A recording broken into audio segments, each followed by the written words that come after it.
नाज़रीन, अहम ख़बर शामिल कंदासीं। सिंध के सीनियर वज़ीर शर्जील इनाम मेमण जो चवणु आहे त पाकिस्तान ऐं चीन में तय थियल मुआहिदा मुख़्तलिफ़ शोबनि जी तरक़ीअ लाइ अहम साबित थींदा। चीन ऐं पाकिस्तान में मुफ़ाहिमती याददाश्तनामनि सां सीड़पकारीअ जा नवां मौक़िया पैदा थींदा।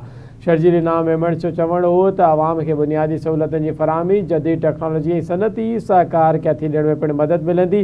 समुंड जे पाणीअ खे मिठो बणाइण वारा मनसूबा वक़्त जी अहम ज़रूरत आहिनि। कराची जहिड़े वॾे शहर में वधंदड़ ज़रूरतुनि खे नज़र आॾो रखंदे इहो मुआहिदो कयो वियो आहे।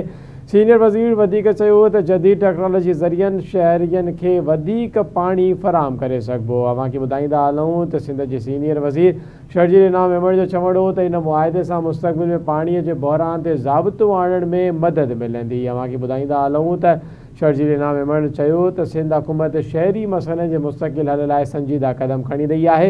इन मनसूबे सां कराची जे इंफ्रास्ट्रक्चर ऐं शहरी सहूलियतुनि में बहितरी ईंदी। ज़री टेक्नोलॉजी जे शोबे में सहकार सिंध मईशत लाइ इंतिहाई सुठो सवड़ आहे। अव्हां खे ॿुधाईंदा हलूं त सीनियर वज़ीर वधीक चयो त जदीद टेक्नोलॉजी जे इस्तेमाल सां फ़ी एकड़ पैदावार में नुमाया वाधि करे सघिजे थी।